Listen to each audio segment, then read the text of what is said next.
ሰላም ጤና ይስጥልን ውድ አድማጭ ተመልካቾቻችን እንደምን ሰንብታችኋል?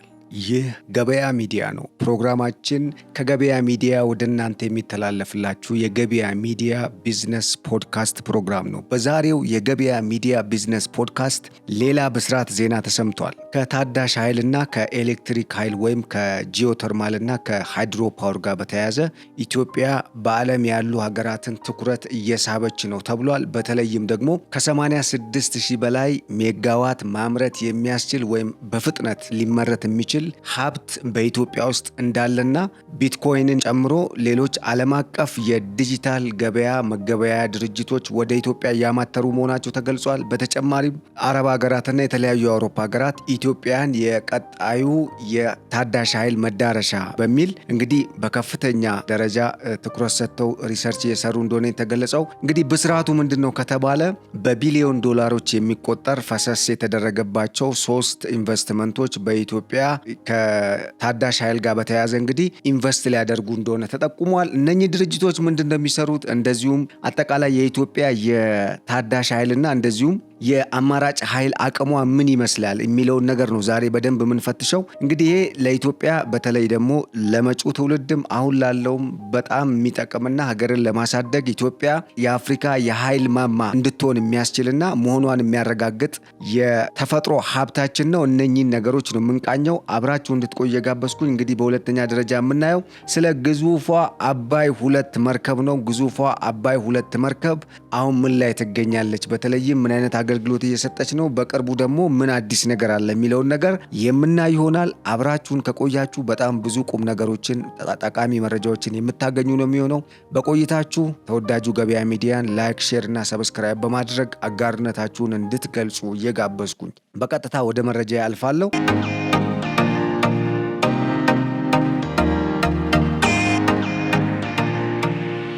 ኢትዮጵያ መልክዓ ምድራዊ አቀማመጥና የአየር ጸባይ ለእርሻና ለኃይል ማመንጫ ያለው ተስማሚነት የተመሰከረለት ቢሆንም እንግዲህ እስካሁን ጥቅም ላይ የዋለው ወይም ጥቅም ላይ ሊውል የቻለው እጅግ በጣም ጥቂቱ ነው። በቁጥርም ሲሰላ በጣም ዝቅተኛ ነው። በተለይ አገሪቱ ያላት እምቅ የታዳሽ ኃይል ሀብት ከራሱ አልፎ በድህነት አረንቋ ለሚዳክሩት ጎረቤት ሀገሮችም ተስፋን ያዘለ ነው። ይሁንና ግን ከዚህ ሀብት ኢትዮጵያ ብዙም ተጠቃሚ እንዳልነበረች ይታወቃል። አብዛኛው የሀገራችን ሕዝብ እንግዲህ በገጠሩ አካባቢ ነው የሚገኘው። ይህንንም ለመቀየር የሚያስችሉ ስራዎች አሁን ላይ እየተሰሩ እንደሆነ ይታወቃል። በተለዋዋጭ የዓለም የፖለቲካ ነባራዊ ሁኔታ ውስጥ ታዳሽ ኃይል ከኢኮኖሚ ጠቀሜታው ባሻገር አሁን በጣም የፖለቲካ አጀንዳም እየሆነ መጥቷል። በተለይ ከግሎባል ዋርሚንግ ጋር በተያያዘ በተለይ ከዓለም አቀፍ የሙቀት መጠን መጨመር ጋር ተያይዞ ሌሎች ሀገራት፣ ያደጉ ሀገራት በተለይ ለዚህ ለታዳሽ ኃይል ከፍተኛ ትኩረት ሰጥተው እየሰሩ እንደሆነ ይታወቃል። ይሁንና ግን ሀብቱ ያለው እንደ ኢትዮጵያ ያሉ ሀገራት ውስጥ ነው። ስለዚህ እንደ ኢትዮጵያ ያሉ ሀገራት በዚህ ዘርፍ በጣም ከፍተኛ የሆነ ፖቴንሻል ወይም አቅም ስላላቸው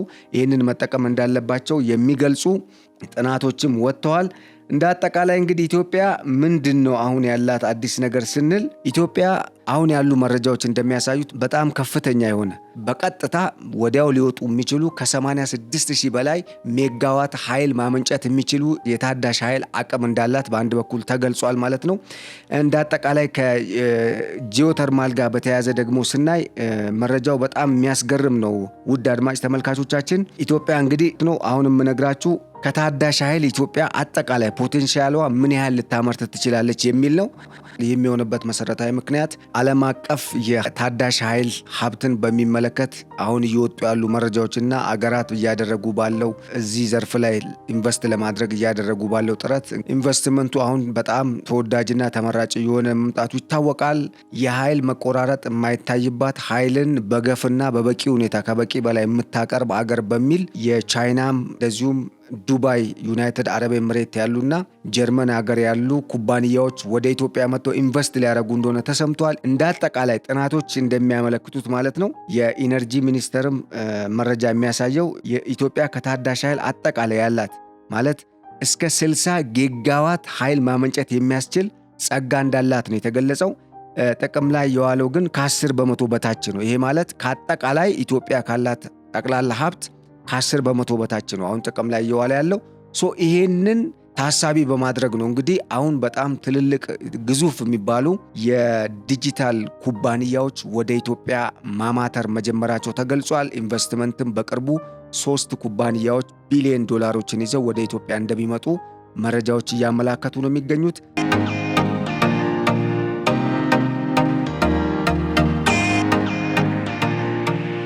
እነኛ ሀገራት ኢትዮጵያን ለምንድን ነው የመረጧት ሲባል ኢትዮጵያ በጣም ለአማራጭ ኃይል ለመጠቀምና በተለይ የዲጂታል ኢኮኖሚ እንደምታውቁት እንግዲህ ከመብራት ኃይል በተለይ ከኤሌክትሪክ ጋር እንደዚሁም ከኃይል አቅርቦት ጋር በጣም ቁርኝት አለው። ምክንያቱም ያለ ኃይል አቅርቦት ወይም የኃይል መቆራረጥ ባለበት ሁኔታ የዲጂታል ኢኮኖሚን ማከናወን አይቻልም። ስለዚህ አሁን ዓለም ላይ ካሉ ሀገራት በጣም ትልቅ ፖቴንሻል አላቸው ከሚባሉ ሀገራት ኢትዮጵያ እንግዲህ በቀዳሚነት ከሚሰለፍ ወይም ከሚዘረዘሩ ሀገራት ተርታ እንዳለች ይታወቃል። በዚህም የተነሳ በተለይ በአፍሪካ አፍሪካስ ፊውቸር ኢዝ ብራይት የሚል የሪሰርች ውጤቶች እንግዲህ ያሳዩታል። የጥናት ጽሁፎች የሚያሳዩት ተስፋ አለ። በተለይ የአፍሪካ ሀገራት ካላቸው የሰው ኃይል እንደዚሁም ደግሞ ካላቸው የተፈጥሮ ሀብት አንጻር በጣም ትልቋ የቀጣዩ ዓለም መሪ ልትሆን የምትችለው ሀብቷን ከተጠቀመች አፍሪካ ነች የሚል ግምት አለና በአፍሪካ ውስጥ ካሉ በተለይ በዚህ ዘርፍ ቀደም ሲል በጠቀስኩላችሁ በታዳሽ ኃይል ዘርፍ ኢትዮጵያ ከፍተኛ የሆነ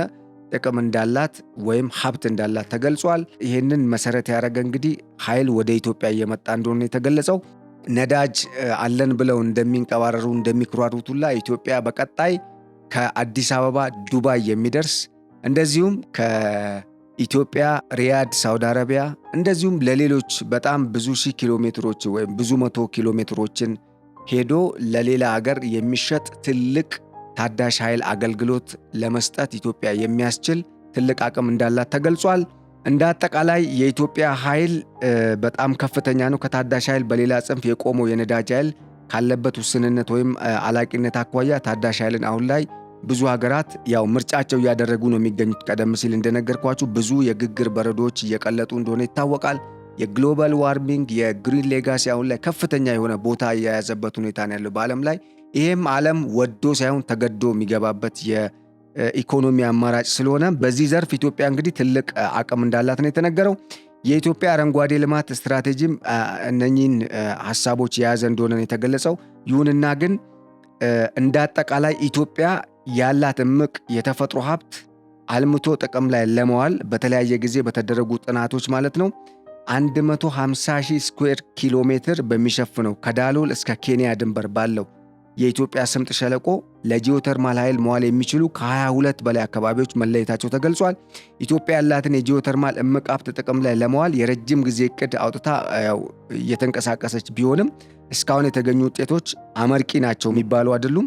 ይሁንና ግን ከወንዞች ኃይል ለማመንጨት እየተከናወነ ካለው ተግባር ጎን ለጎን ለጂኦተርማል ከፍተኛ ትኩረት በመስጠት በተንዳሆ 100፣ ኮርቤቲ 75፣ አባያ 100፣ ቱሉ ሞዬ 40 ሜጋዋት እና ዶፈን ፈንታሌ 50 ሜጋዋት ለማመንጨት የሚያስችሉ ስራ እየተከናወኑ እንደሆነ ተገልጿል።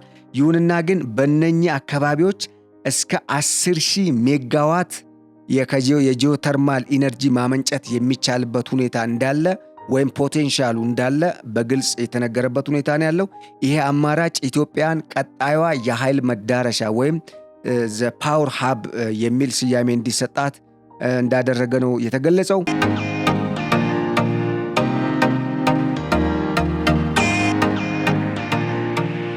ከዚህም በተጨማሪ እንግዲህ ከ3 ዓመት በፊት ይፋ የተደረገ የኮርቤቲ ቱሉ ሞዬ የጂኦተርማል ፕሮጀክት ስራ እንግዲህ የሁለተኛው ዙር የእድገትና ትራንስፎርሜሽን እቅድ በሚል ስር ተካቶ እየተሰራ ነበረ።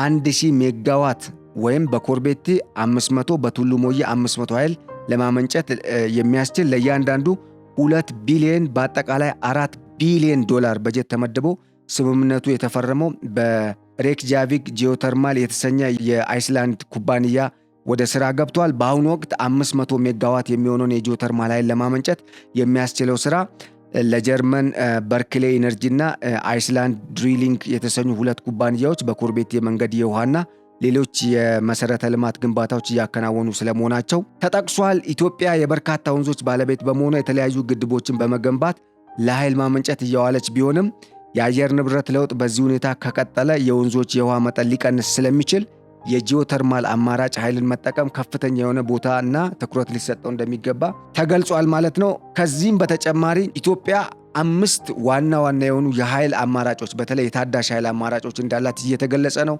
የፀሐይ፣ የጂኦተርማል እንደነገርኳችሁ ከእንፋሎት የሚገኝ ነው። ከሃይድሮ ፓወር የከሰልም ድንጋይን ጨምሮ እንደዚሁም ደግሞ የንፋስ ኃይል በከፍተኛ ሁኔታ ኢትዮጵያ ውስጥ አቅም እንዳለ ተጠቅሷል። እነኚህን የመሳሰሉ ሀብቶች በኢትዮጵያ ውስጥ እንዳሉ ተገልጿል። ከዚህም በተጨማሪ እንግዲህ የውሃ ሀብትን ነግሬያችኋለሁ። ኢትዮጵያ የበርካታ ወንዞች ባለቤት ከመሆኑ አንጻር ይህንን ልትጠቀም የምችልበት ሁኔታ እንዳለ ተገልጿል። በአየር ንብረት ለውጥ ተጽዕኖ ሊደርስበት የማይችለው የጂኦተርማል ሀብት እንግዲህ መጠቀምን ግዴታ ቢሆንም እንግዲህ አሁን ላይ ያለን አቅም ውስን እንደሆነ ይታወቃል። ይህንን ቀዳዳ ለመሸፈን እንግዲህ እነኚህ የሚገቡ ኩባንያዎች በእነኚህ ኃይል ዘርፍ ላይ ተሰማርተው እንደሚሰሩ ነው መረጃው የሚጠቁመው። ከዚህም ጋር በተያያዘ እንግዲህ የጂኦተርማል ሀብትን መጠቀም በምን መልኩ የሚለውን ስናይ በማስላት እንግዲህ አጠቃላይ ማለት የጂኦተርማል አቅማችን ምን ያህል ነው የሚለውን ሲታይ እንግዲህ አገሪቱ የንፋስ የፀሐይና የጂኦተርማል አማራጮችን ለመጠቀም ብዙ የሆኑ አቅሞች እንዳላት ነው መረጃው የሚጠቁመው።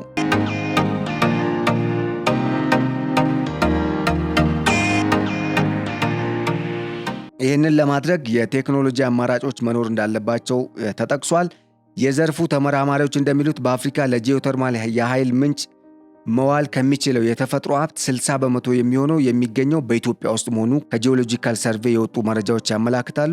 የኢትዮጵያ የውሃ መስኖና ኤነርጂ ሚኒስቴር የኮሚኒኬሽን ዳይሬክተር አቶ ብዙነህ ቶልቻ ለዢንዋ እንደተናገሩት አገሪቱ ከ2017 እስከ 2025 እንደ አውሮፓውያን አቆጣጠር ማለት ነው ለ8 ዓመት የሚዘልቅ የኤሌክትሪክ ፍኖተ ካርታ አዘጋጅታ እየተንቀሳቀሰች መሆኗ ተገልጿል። በዚህም አሁን በአገሪቱ ያለውን 58.13 በመቶ የኤሌክትሪክ ሽፋን እንደ አውሮፓውያን አቆጣጠር በ2025 ወደ 100 በመቶ ለማሳደግ እየተሰራ ነው ብለዋል። በዘንድሮ ዓመት መጨረሻ እንግዲህ አሁን ከዚህ ወር በኋላ ኢትዮጵያ አዲስ ዓመታችንን ለመጀመር እንግዲህ እኛ 2 ወር ነው የሚቀረን። ነገር ግን የፈረንጆቹ አዲስ ዓመት አልፎ አሁን ኦልሞስት 6 ወር አገባደናል ማለት ነው።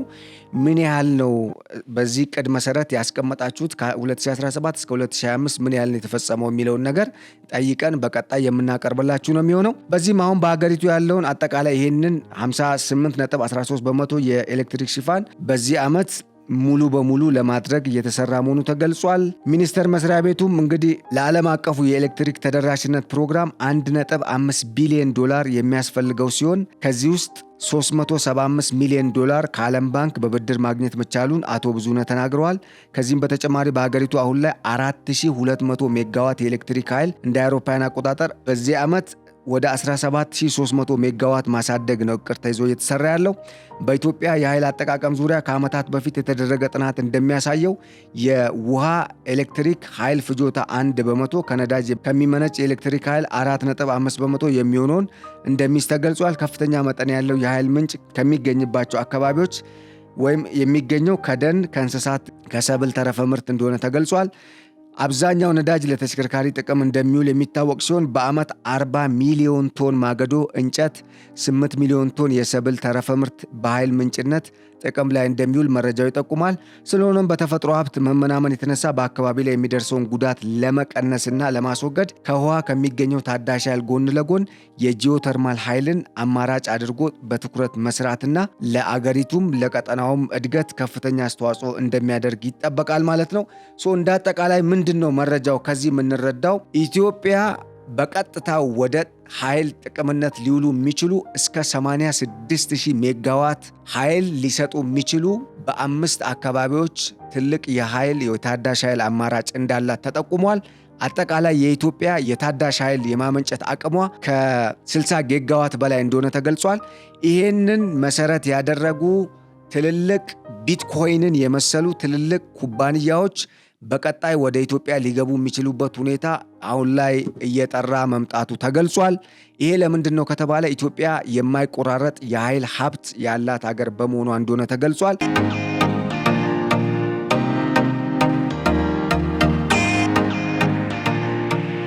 እንግዲህ ይሄ በጣም ደስ የሚል ነው። ይሄንን ስንናገር ብዙዎቻችሁ ተስፈኞች ምናምን ልትሉ ትችላላችሁ። ግን የሀገር ሀብት መጀመሪያ ጥቅም ላይ ከመዋሉ በፊት መረጃ ነው አሰስ የሚደረገው አለ ወይስ የለም። አሁን ሀብቱ እንዳለ ነው እየተነገረ ያለው። ከዚህ ቀደም እንደዚህ አይነት መረጃ ሰምተን አናቅም። አሁን ኃይሉ እንዳለ ተገልጿል። ይሄ ደግሞ በይፋ ነው ለሚመለከታቸው አካላት፣ ለኢንቨስተሮች በዓለም አቀፍ ደረጃ በዚህ ዘርፍ ላይ ወይም በኢትዮጵያ ያለውን ሀብት ተጠቅሞ አንድ ላይ በጋራ ተጠቃሚ ለመሆን ፈቃደኛ ወይም ፍላጎት ላላቸው አካላት ነው የተገለጸው። ስለዚህ ይሄ በጣም ትልቅ የብስራት ዜና ነው ማለት ነው። እንደ አጠቃላይ ኢትዮጵያ እንግዲህ ከጂኦተርማል፣ ከንፋስ ኃይል፣ ከውሃ፣ ከፀሐይ እንደዚሁም ደግሞ ከተፈጥሮም አላቂ ከሆኑ ነዳጅን ጨምሮ ከከሰል ድንጋይም ትልቅ ኃይልን የምታመርትበት ሁኔታ እንዳለ ተገልጿል ማለት ነው። ከነኚህ ከ5 አይነት የኢነርጂ አይነቶች ወይም የኃይል አማራጮች ኢትዮጵያ አንዱንም እንዳላጣችና ሁሉም በኢትዮጵያ እንዳሉና ከዚህም በጣም ከፍተኛ የሆነ ኃይል በቀጣይ እንደምታመርት እንዲሁም ኢትዮጵያ የቀጣዩ ዓለም ወይም የፊታችን የወደፊቱ ዓለም የኃይል ማማ የኃይል ማዕከል እንደሆነች ነው መረጃው የሚጠቁመው ማለት ነው። ስለዚህ 3 ትልልቅ ዓለም አቀፍ ኢንቨስትመንቶች ወደ ኢትዮጵያ እንደሚገቡ ተገልጿል ማለት ነው። ሌላው ግዙፏ አባይ 2 መርከብ ጅቡቲ ባለፈው ዓመት ወደ ሚያዝያ ወርና ሰኔም ላይ ከ2 ዓመት በፊት ሰኔ ላይ ባለፈው ዓመት ደግሞ 2024 ላይ ሚያዝያ ወር ላይ ጭነት ስታጓጉዝ እንደነበር ተገልጿል። አባይ 60,000 ሜትሪክ ቶን ማዳበሪያ ወደ ኢትዮጵያ ማጓጓዟ ይታወቃል። ከ2015 ጀምሮ በዚህ ስራ ላይ እንደተጠመደች ነው የሚገኘው የተነገረው። አሁን ምን ላይ ነው ያለችው የሚለውን ነገር ማንሳት ያስፈለገው ምንድነው? ኢትዮጵያ በቅርቡ የባህር በር ለማግኘት ጥረት እያደረገች እንደሆነ ይታወቃል። አዳዲስ የሆኑ የቃጫኝ መርከቦች በቀጣይ ሊገዙ እንደሆነ መረጃ ተሰምቷል። መርከቦቹ በእርግጥ ቃጫኝ ናቸው፣ ለነዳጅ ነው ወይስ ለሌላ አገልግሎት ነው የሚውሉት የሚለው እስካሁን የጠራና ግልጽ የሆነ ነገር የለም። ነገር ግን ኢትዮጵያ እንግዲህ መርከቦችንም ለመግዛት ተዘጋጅታ እንዳለች ነው የተገለጸው። መርከቦቹ ለምን አገልግሎት ይውላሉ አናቅም። ምክንያቱም የተገለጸው መረጃው የሚጠቁመው ለንግድ አገልግሎት እንደሚውሉ ነው። ግን መርከቦቹን መግዛት ለምን ቅድሚያ መጣ ለምትሉ ሰዎች ወይም እንደዚህ አይነት ጥያቄ ለምታነሱ ሰዎች በቅርቡ እንኳን ጣናነሽ ወደ ኢትዮጵያ መግባቷ ይታወቃል። ይሄም በሀገር ውስጥ ያለውን የቱሪዝም ሴክተር እድገት ለማንቃት ወይም የሆነ ደረጃ ለማሸጋገር ወይም ወደፊት አንድ እርምጃ እንዲያድግ ለማድረግ እንደሆነም የተገለጸበት ሁኔታ አለ። ነገር ግን የባህር በር የማግኘቱ ጉዳይ ቁርጥ እንደሆነ መንግስት አስምሮበት እየሄደ እንደሆነ እንደሚያሳይ እንቅስቃሴ እንደሆነ ነው እንግዲህ ምሁራን እየገለጹ ያሉት። በተለይ የኢትዮጵያ የመርከብ እድሳትና መርከቦችን ዝግጁ የማድረግ ጉዳይ የባህር በሩ ወይም የቀይ ባህር ቀጠናን የመቀላቀላችን ጉዳይ አሁን ላይ እውን መሆኑን የሚያሳይ ነው። ስለዚህ በጣም የሚያስደስት ነው። እንደው ይሄን ካለን አይቀር ስለ መርከቧ በተወሰነ ደረጃ መረጃ እንስጣችሁ።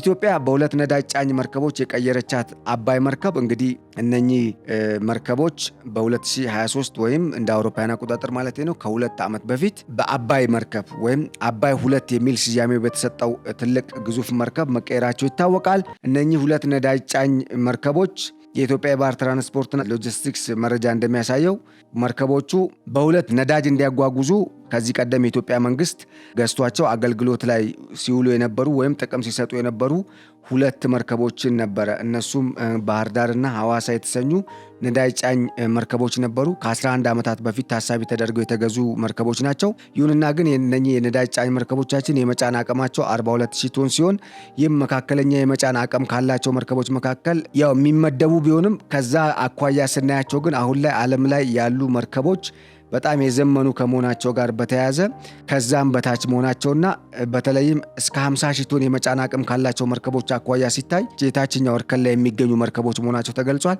በዚህም የተነሳ መርከቦቹን ቀይሮ በሌላ በአዲስ ግዙፍ መርከብ መቀየር አስፈላጊ በመሆኑና ስለታመነበት ሊቀየር ስለመቻሉ ነው የመረጃው የሚያመለክተው። ይህም በጊዜው ለዕለት ከዕለት መርከብ ማንቀሳቀሻ ለነዳጅና ለመርከቦች ይወጣ የነበረውን ወጪ ድርጅቱ ለኪሳራ እያዳረገው ስለመምጣቱ ተዘግቦ ነበር በወቅቱ። በዚህም ምክንያት መርከቦቹ ሊቀየሩ ስለመቻላቸው ነው የተገለጸው። በዚህም መሰረት ባህር ዳርና ሐዋሳ የተሰኙት እነዚህ 2 ነዳጅ ጫኝ መርከቦች በድርጅቱ ታሪክ በግዝፈቱ የመጀመሪያ በሆነው ወይም በኢትዮጵያ የመጀመሪያ በሆነው 63,500 ቶን የመጫን አቅም ባለው አባይ 2 የሚል ስያሜ በተሰጠው ግዙፍ መርከብ መቀየራቸው ይታወቃል። አሁን እነኚህ መርከቦች ተጠጋግነው ሌላ መርከቦች ሊጨመሩባቸው እንደሆነ ተገልጿል።